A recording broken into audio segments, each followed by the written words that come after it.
recorded.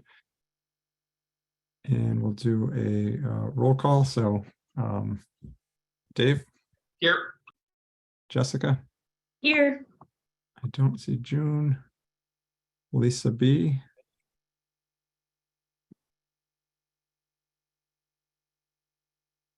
I see Lisa's here. I don't hear you. Lisa, you're on mute.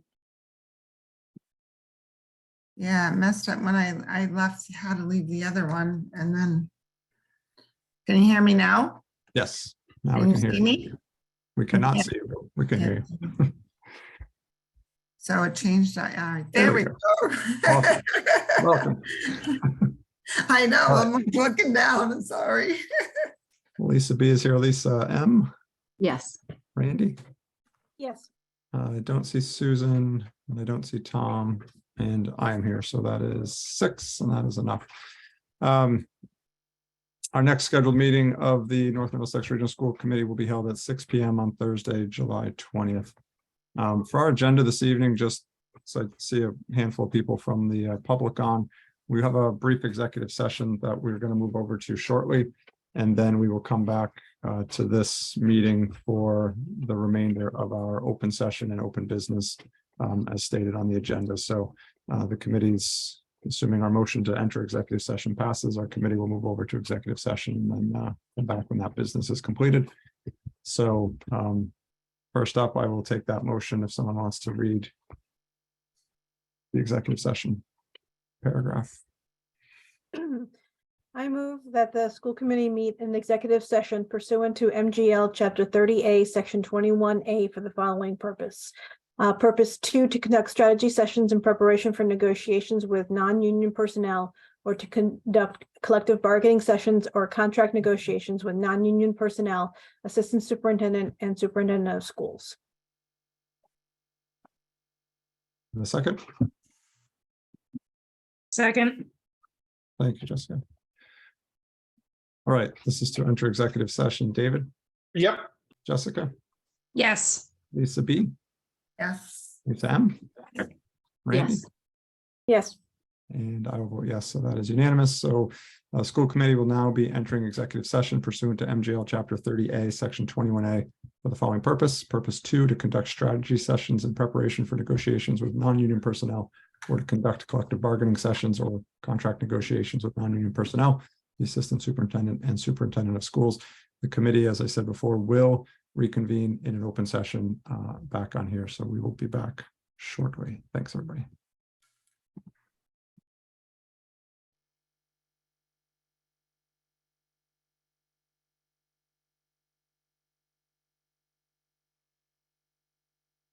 So you all should log off and go into the executive session. Or, it's really important that you make sure that you're muted and your camera's off. So just mute it on this one and then go in. To be safe, I would leave the meeting. I'm going to leave the meeting open on my end, but everyone else should leave the meeting. Okay. And then go back into the other one.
Dave, can you see me now?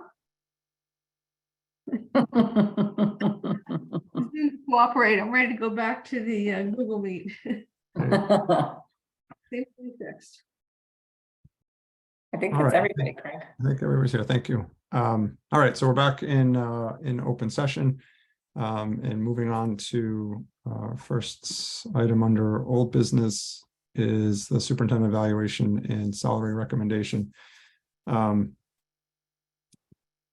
everybody should have the consolidated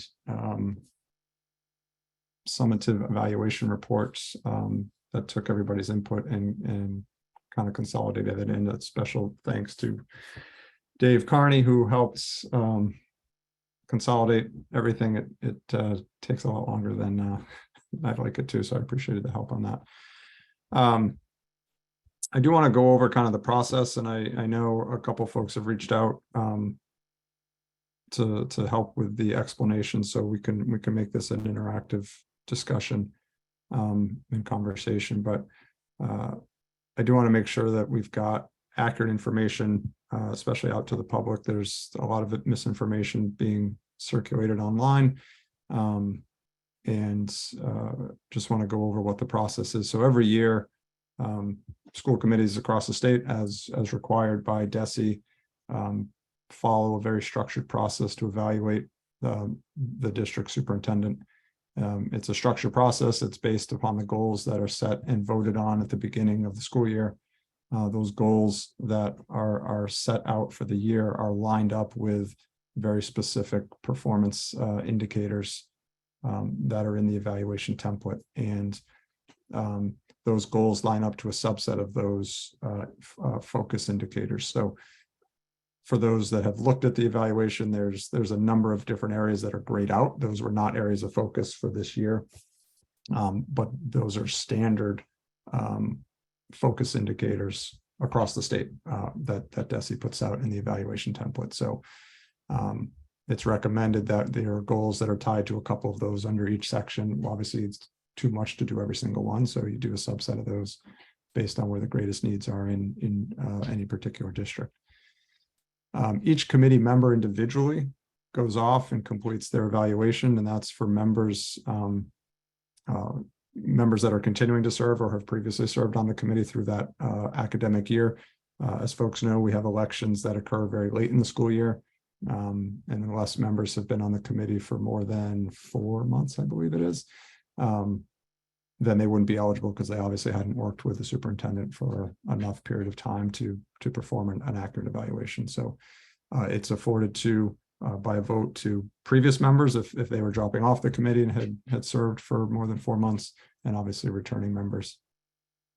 Each individual evaluation is then submitted to myself as the chair, and this year with some help, work to take all of the commentary that's in the evaluation and try to consolidate it based on common themes and things like that. If there's anything that's an outlier that really doesn't align with anything anyone else has said, then we'll have conversations on if and how to fit that into the overall. But for the most part, comments have been pretty aligned, or at least gone with each other. Also look at the ratings and do an average. So if 2 people rate something as an NI and someone else as a P and one person as an E, we'll average that out, and it usually average out to proficient in that example. So that's why you just see one rating on the again the summative evaluation. A proficient rating or higher on the evaluation, and there's overall ratings for each of the focus indicators. A proficient rating or higher is tied to provisions in the current contract for a change in salary, so a salary increase. And this year that is tied to a 2%, which equates to about $4,000. It's again standard practice. It's in line with comparative salaries across the state with our comparative districts, et cetera. So we looked at that when structuring contracts and salary schedules and things like that, similar to what we do with other professionals that have employment contracts. So that's where we stand on that. I don't know, I know a couple folks did have some things they may want to say. I don't know if they would like to speak now, or I can continue to ramble on.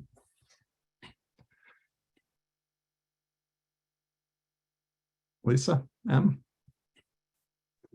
Greg, there is one part that needs to be fixed. It's in the paragraph that talks about the the superintendent's advisory committee and the core values committee. It's combined, and I think it's supposed to be two different statements, should be separated. Which, So can it's- you give me like a page or a, Yeah, it's it just in be- step 4. oh, okay. I read it earlier, Yep. and it needs to be split up. Can you, where is that again? It's.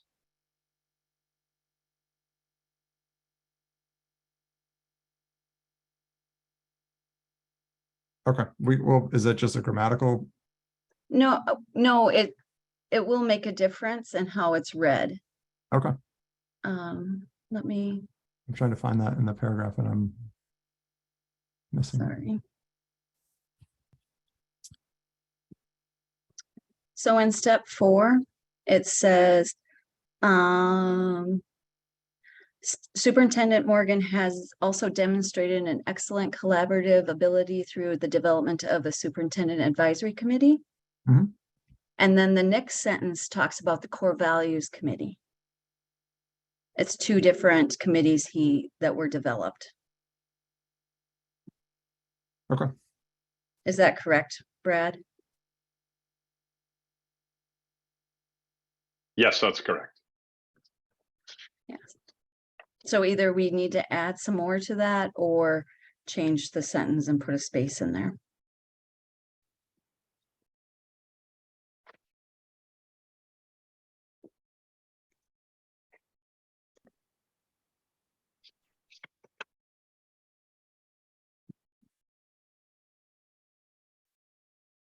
Do you have a suggestion on how that should read? I'll make a change right now.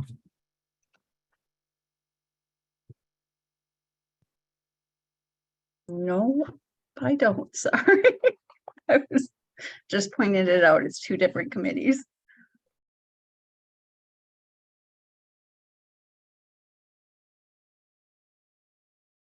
All right, let me do this real quick.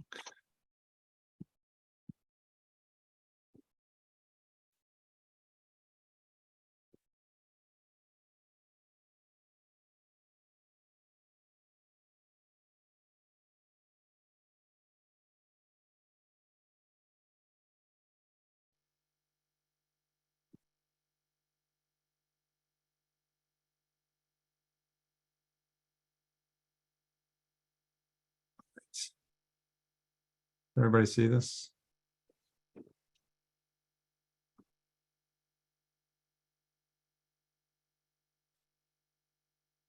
So you're talking about this sentence right here, Lisa? Yes, because that one talks about the core values committee, and the one above it is about the superintendent's making the superintendent advisory committee. 2 different committees.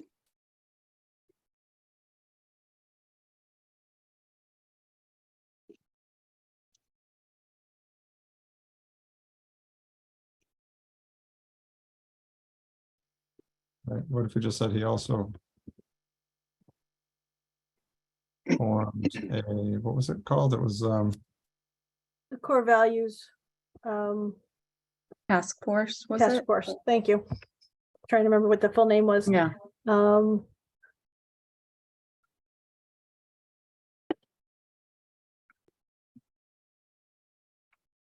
School committee, which transition from core values to, how's that? and I don't think that one included parents, because advisory, there weren't any parents on it, yeah, there were, Thought there were. were there? yeah, Yes, it was a fairly large one, at least in the beginning. It tailed off at the end, Okay, that's probably why I didn't. yeah. Okay. So both committees the advisory committee doesn't have committee members on it. Is that It correct? does not. Brad? It has parents and community members. It's Okay, two parents and or community members from each town. okay, So it's six, plus myself and any other central office person that may need to attend based on the topic. All right, does that read better for everybody?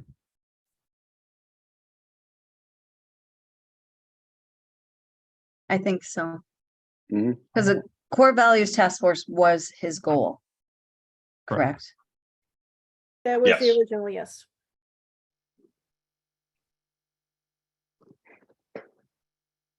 All right, anything else on the process? And then I'll go through what the ratings are.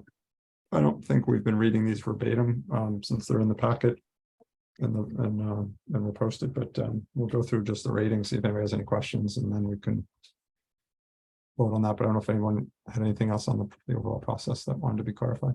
And I apologize, Craig, I'm feeling like I have like amnesia here. In your explanation, for some reason, I cannot remember whether you talked about the rubric that's provided by the state to I help did us, guide us on as far as what looks like a proficient rating, what looks like an exemplary, what looks like it needs improvement. Yep, I did not talk about that. I can actually even put that on the screen if you want to give a brief explanation while I look for it. Yeah, and so the state, which has come up with the evaluation, all the different sections and the different elements in each section, has also created a rubric so that anyone looking at this in the different areas can understand what demonstrates the different levels for each one of the elements. As far as in the instructional leadership, 1A is curriculum. So proficient rating is if he monitors and assesses progress across all schools and content areas to ensure that all instructional staff implement effective and rigorous standards-based unit of instruction consisting of well-structured lessons with measurable outcomes. If that, of the statements that are on here, if that is what we feel exemplifies what he's done, then it would be proficient rating. Same thing for exemplary. Taking a look at that rubric, it kind of helps to keep everybody on a standard of what is proficient and what is exemplary, so that I don't think, oh, he has, a curriculum that's exemplary, and somebody else is like, well, no, he has to be in the classrooms doing everything and working with the teachers for it to be exemplary. So this rubric really kind of keeps everybody on the same page when we're giving the evaluations. And then what we evaluate him at the end of the year, and again, I'm probably repeating what you said, was the goals that are set that we agreed to at the beginning of the year determine which of these elements that we evaluate at the end of the year. Because there's so many elements, it's very difficult for the superintendent and for us to actually be looking at every single one. So we set goals and we measure him against those goals and which one of these elements were represented by the goals. And I think this is a great opportunity to brag about what the superintendent of the district has accomplished this past year. Yeah, Susan, I was actually going to wait for a little bit. Okay. But you can go right ahead if you'd like to. I wasn't gonna say anything, I was just. Yeah, I was actually going to suggest, I don't know if you want an actual motion or just suggest that the communications subcommittee, at the time of the evaluation, after this is done, I think it'd be a great thing for them to put together a list of accomplishments for the year. It will help the community see what we're seeing as far as internal things that get done that are not always apparent to community members and to parents, to really kind of take a look at a lot of what our evaluation is based on, because it really is hard to see some of these things. And I think some of the stuff that the superintendent this year has accomplished were fantastic things that I'd like to get out there so that the community knows more than what they read on Facebook or a simple one-time interaction during the year. Yeah, I think that's an important point too with the fact that each committee member does the evaluation separate before it's consolidated, because no two people are going to have the same experience with anything, whether it's the superintendent or a classroom, or it could be anything in your day-to-day. So there were certainly differences in the ratings in the individual committee members. There were some that rated higher or lower than other people. So it's certainly based on perspective and experience, but keeping in mind what the superintendent is responsible for as kind of the CEO of the district. That's not a in the weeds day-to-day operational role in a classroom. It's a high-level administrative strategic type role. So I think that obviously a lot of people don't see it that way, because the first person they'll reach out to is the superintendent, and not necessarily follow the chain of command and go classroom teacher, principal, et cetera. So again, you He's need to take that into responsible for consideration. hundreds of employees and thousands of students. Yeah, it's, and then again, largest employer, I believe, in Pepperell and Ashby, if I'm not mistaken. So you need to take that as its critical role to the success and the smooth operation of the district. And a lot of great things have happened. That's not to say we're perfect. It's not to say there aren't issues. It's not to say that people choose to educate their children elsewhere because it's not a fit for whatever reason.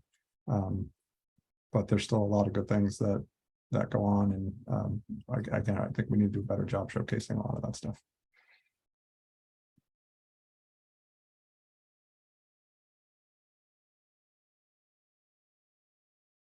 All right.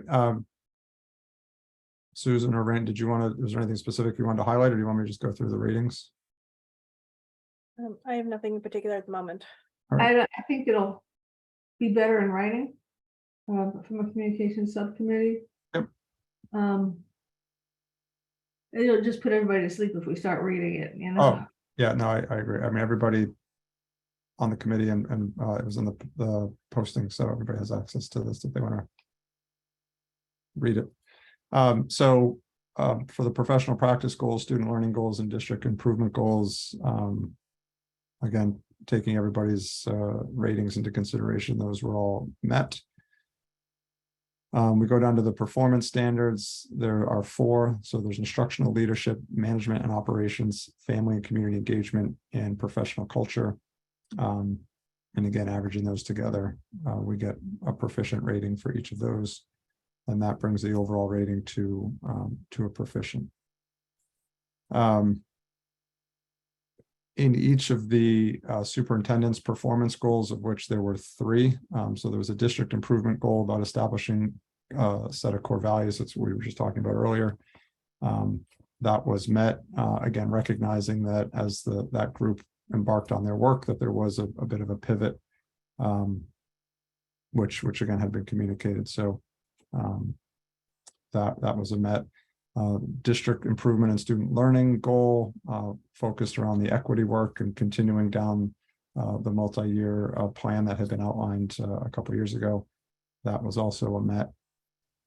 And district improvement, establishing a budget to address the post-pandemic issues, was also met. Just again for clarification to the committee and the public, I mean, these are the ratings. There are narratives behind these, behind the individual focus areas down below.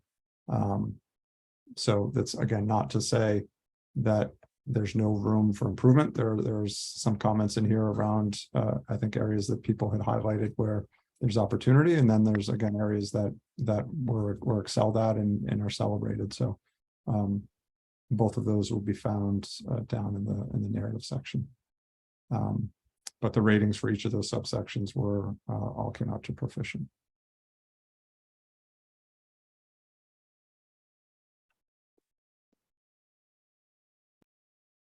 All right, any questions or additional comments from committee members?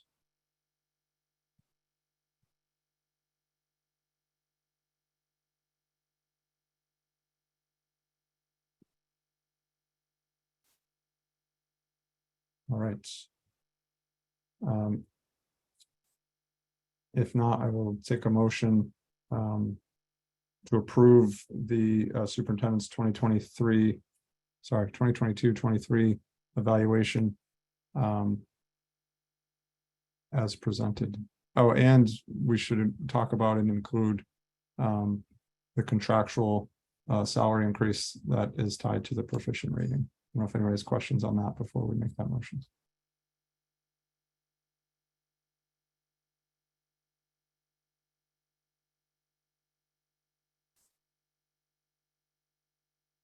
All right, I'll just comment again on just misinformation that is being posted out on social media. We did get a handful of emails, I think maybe about 9 or 10. And I think just a lot of confusion, again, based on misinformation. This is a contractual obligation.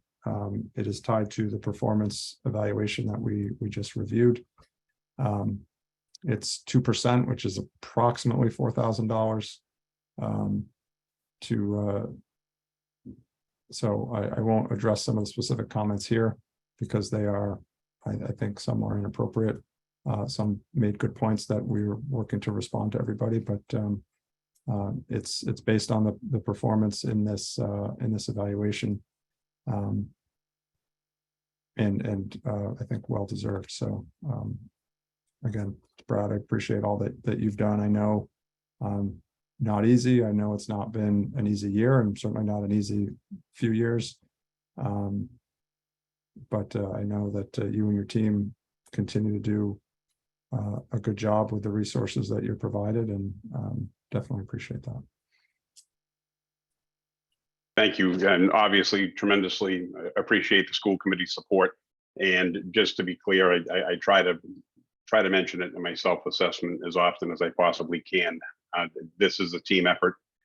There's really nothing that I do alone. I've got a fantastic team of administrators, a great staff in the district, and very appreciative of that. So again, thank you to the committee for your support, as always.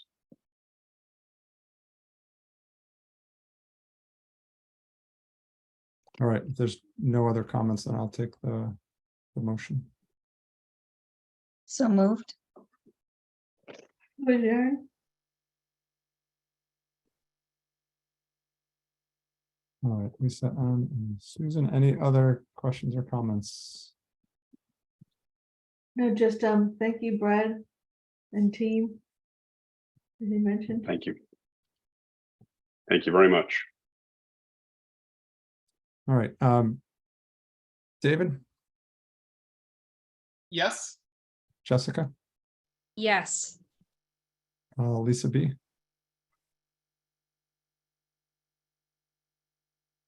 Yes, Yeah, voting to adjourn, right? No, voting on the Lisa M, Yes. Randy, Yes. Susan. Yes. Yes. That is unanimous. Thank you. Next, under new business, I think both Lisa B and Randy, and I think that might have been it, had reached out after, I think it was an MASC session. So I'll turn it over to both of you because I think, and I apologize if I may not have replied to both of you in the text or email that you sent me, but I think it's a good starting that conversation on school community development and how we can leverage materials such as that. So I don't know, Lisa B, if you want to kind of go first. can you hear me? Yes. I can't see, my whole screen just blinked out, like, so I Uh-oh. can't see or anything. Oh, no. Yeah, we can still hear you and see you. You can see me? Yes. Yes. Okay, all right, so yes, it was a learning lunch the MASC put on. Let me find my first page, on June 16th. It was by Dorothy Presser. And it was all on setting goals, the legal responsibility, and the learning lunch was recorded. So I did speak to Randy about it afterwards. It was just fantastic. And had a lot of different goals that we should be setting for each of us, the superintendent along with the administration. And I mean, I'm still learning so much, so I'm all new to this, but like primary responsibility is to continuous improvement and student achievement. It went into why we exist, the mission, the vision, overarching goals, strategic and objectives. Then they went into like SMART goals. It has all the presentation slides along it as well. So SMART goals would be specific and strategic, measurable, action-oriented, rigorous, realistic, and results-focused, timed and tracked. They put in superintendent doing walkthroughs and how this better impacts the district. Continuous improvement. They explained the different strategic actions throughout the year, along with like the budget and the annual report of the superintendent evaluation, which we just went through, which includes goals, policy, budget, and monitoring. And the speaker was actually, the special speaker was the Sudbury chair school committee person, and how she, I believe, got on the committee 4 years ago, don't quote me. And it was just kind of like needed a lot of help and different things, and for everybody to work together as a team and stuff like that, meeting and monitoring. And she also said that the school committee should do self-evaluations yearly as well, and went into how important this is as well. So I don't know if Randy wants to comment. I did take notes, but I think it's kind of important for everyone to, for all us as school committee members, maybe go on and watch the recorded session of it. It was just an hour or not even. So, but I just felt it was really important and a fantastic learning lunch. Awesome. Thank you, Liz. I appreciate you sharing that. I agree. I think that's important. And I assume that's linked like on the MASC website? Yeah, on the Okay. MASC site under resources and workshops. You'll be able to find there is a PDF of just the slides that they use through it, and then there's the recording. It's about an hour long for the recording. I did talk with Lisa after that. It was a fantastic learning lunch video. The chair of the Sudbury School District really laid out the beginning steps that we've been trying to kind of tipple up to, trying to do. So we've kind of done a little bit on self-evaluation, and we've at least agreed that we need to be doing it. We've agreed that we need to do some goals, and we kind of set some, but we really haven't gone down. We've talked about and agreed that we want to get to a place where we're actually looking at more data to make our decisions. But we never seem to get to the place on what data and how do we get that data. And this, this workshop really kind of started to lay out how we need to get there and the specific steps, and how it's a collaboration with the superintendent.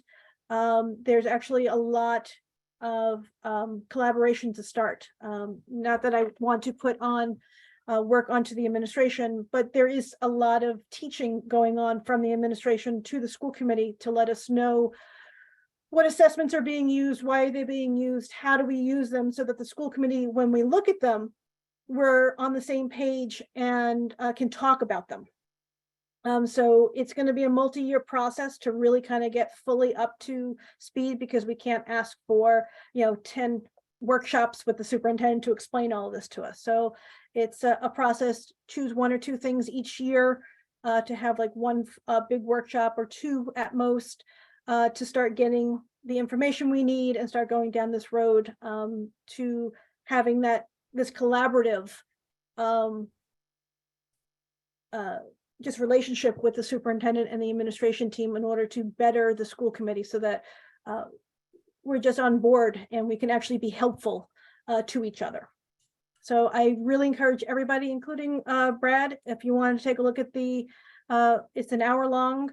So if you have the time, I would encourage everybody to take a look through this, listen to it, come back with your ideas for this, because it just really, it's a great starting point. And this is what I've been looking for the last couple of years, is how do we get started? And this gave me some of those answers. Awesome. Thank you. I'm Rita. happy to take a look at it also. Thank you both. You're welcome. And we've talked for a while about doing a retreat or a summer retreat, and I know summer's already creeping up on us. Mhm. Part of the process, benefit from something like that, and I guess we'll have to talk about schedules at something. I don't want us to say, well, I'm going to be on vacation this week on the air, because that's a security issue. Yeah, we will get something together. Like I said, I think the first step is for everybody just to take a look at this workshop, so that we're kind of on the same page of what a good starting point is. And then I will take a look and I'll work with Craig about how do we get started, as far as when do we want to do a workshop, what that first workshop should be, and how we go forward. Because you guys sound like that recording or that live session really got you fired up and excited, and I love that feeling. I've been there at the NMRSD conferences in the past, but it seems like if we watch that video and then within a day or two, hello, you guys watched it a couple of weeks ago, I think. Yes. We might come into it with better energy. I'm not saying procrastinate watching it, but I'm saying let's talk soon, so we Okay. can ride that energy. Good Yep. point. I will start working on that sooner than later. Excellent. Well, thank you both. Lisa M. Talking about the conference, it's usually about this time we get the notice. If we apply early, we get a discount. Is that correct? Or has that date already passed? I think the date is July 15th, Lisa. I registered Brad already. Oh, yeah. It's probably in my mailbox. I have my book right here. It's they need a new picture for the front because they use the same one every year with the girl pointing to the. And know what it is at a glance. Yep. Yeah, I think Rob, I think you're right. I don't have the date right here. It's not. It's usually like just the 25th, so the 15th makes sense to me. Something like that, yeah. But no, I don't think we sent. First Are you week of talking for November. the early bird discount? Yeah, I'm Yeah. talking about the early bird discount. Yeah, I think it has to be before July 15th. Something about the fiscal years ending, and sometimes districts know what they have remaining, so appealing to them. I was asking because was anybody interested in going? And then we can get the registration in. Or is nobody wanting to go to the November meeting? Lisa wants to go. Lisa B. She's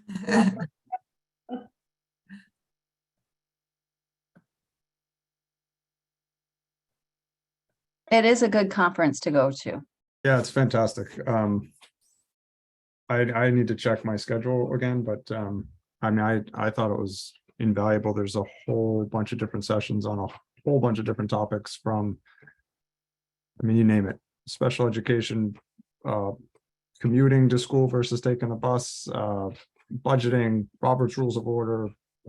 It's all over the place. It's fantastic. The nice thing about doing the meals is it's a great chance to talk to other school committee members from other districts and kind of you know, how are you doing things? What works for you here? We're stuck there or something like that, but just networking with people that are kind of in the same position you are.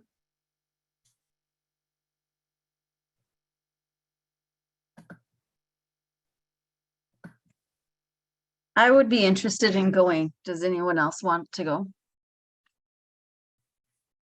What are the dates again, Lisa? It'd be I think it's like the first weekend in November. Yeah, it's usually the, 8th and 9th or something.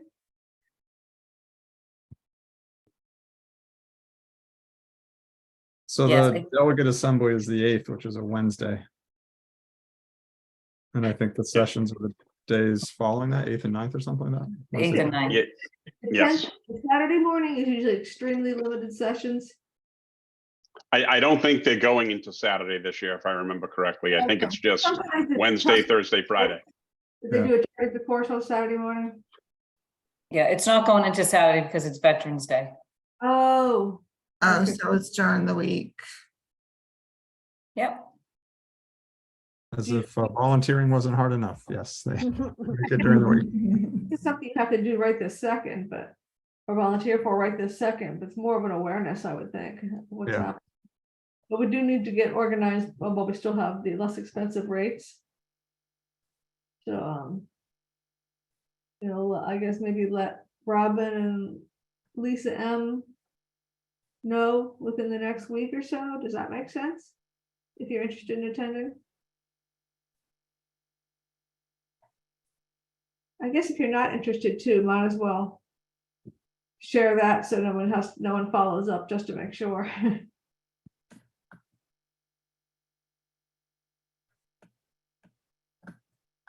I think it's worth it. Lisa, You've yeah. never been before. Lisa, I can follow up with you in the next week and figure out if you want to attend or not. Okay, yeah, I'd have to like rearrange. Oh my, yeah, I don't know. And sometimes if you can only attend one day, some people just attend one day. Okay, Then it's just We a lot should of take a driving look. back and forth. And yeah, they- now they- where is this one at? It's at the Cape. Because, yeah, a lot of them are. Mhm.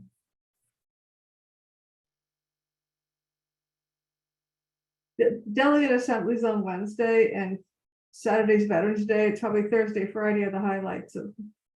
I don't have these, I haven't seen it yet. Anyone else received the list of sessions? No, I haven't got anything from them yet. That helps, Not that yet. helps make a difference. When you start to see, oh, I want to go to this, I want to go to that, and that helps you focus in on the days if you can only go one day. Right.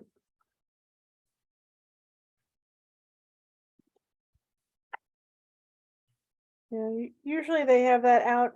I received something, I'm not sure if it had any of the intended sessions in them yet. The website would have it too.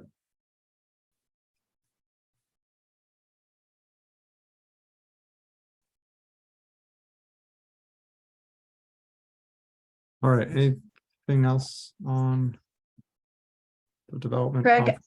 Yep. I have one more thing. Yeah, go On ahead. the next meeting, could we recognize the people that have retired from the district? Because we've had some significant people retire that worked several years, and I believe that we as a school committee should recognize them. Yep, I think we usually do that in our July meeting. This was just a special meeting, but yeah, I think Yeah. absolutely we'll do that.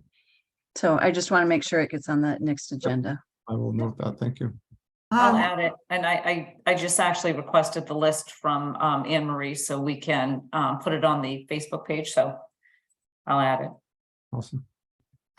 Okay, also Craig, I've been meaning to email you. It's kind of been like on my, because I spoke to Randy also when we did watch the learning lunch. Yep.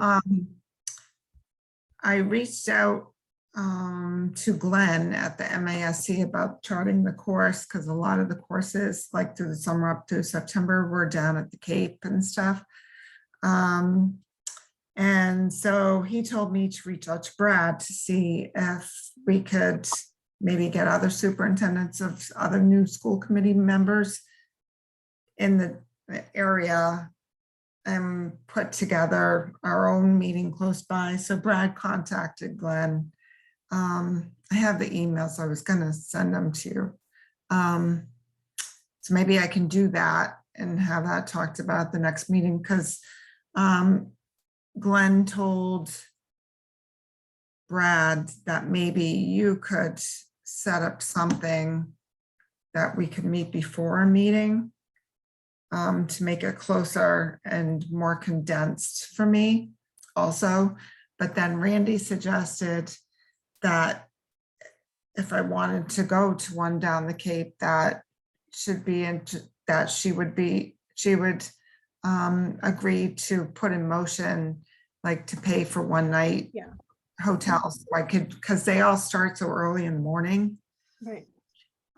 So it makes it kind of difficult for traveling down that far Oh, yeah. stuff. But I can put it together an email and send it to you as well, but I just kind of wanted to mention it ahead of time. Oh, I appreciate that. I think that's a good idea, and again, fits into just continuing to improve and learn new skills and tips and best School committee practices. So, professional development, yep, that's yeah, important. absolutely. Very Okay. important. All right. Thank you. Thank you. Yeah, and I've even, as we've had this conversation, and it may be worth just even a standing item on the agenda for professional development, just to hear what each of us has been doing, what opportunities exist, highlighting, hey, there's this MASC seminar coming up, or maybe if somebody went to it, give a quick 10-minute overview of what they took away from it. That may be good to help everybody kind of keep that continuous improvement mindset. So appreciate both of you bringing that up. Okay. Thank you. Craig, sorry, I have one more thing. No, go ahead. There was an email sent to Randy and I think Brad and yourself got it as well, about meeting with the state auditor. Yes, That I will asked be, certain yep. invitees. Yes. and so that will be July 13th. Correct. And that will be discussing like budget mandatory regulations and things that we have to fulfill, and mandates. Yep. Yeah. Yeah, so this is the audit tour. Representative Scarsdale's office had reached out, I think, to a couple folks, and again, just to keep it below a quorum. Right. We'll have a representative from each town, plus Lisa. I think you were on that as well. So Lisa M. I think Suzanne Bump, who was auditor at some point in the last several years, had a big initiative to look into unfunded state mandates. This sounds like a continuation of that. And this will pertain to regional school districts, so that's why she's meeting with us. Right. I'm sure Mars may have some good input on that, but Massachusetts Association of Regional Schools. Yep. I know who that is, but I didn't know who anybody else did. The other thing that I'll mention just as an informational item is with the upcoming budget season expected to be significantly more difficult than this current one was. I think, Brad, you'd received an email from Pepperell's town administrator based on the results of their town meeting, but I think there's a lot of interest now to pull together budget related discussions almost immediately, like starting this summer, to make sure that we're ahead of the game and everybody's prepared for what's likely to come. So again, just wanted to put that out there that we'll likely be starting those discussions soon. All right. Go ahead, Susan. I just said with air conditioning, I hope. Hopefully, yes. Anything else people want to see on the next agenda before we take a motion to adjourn?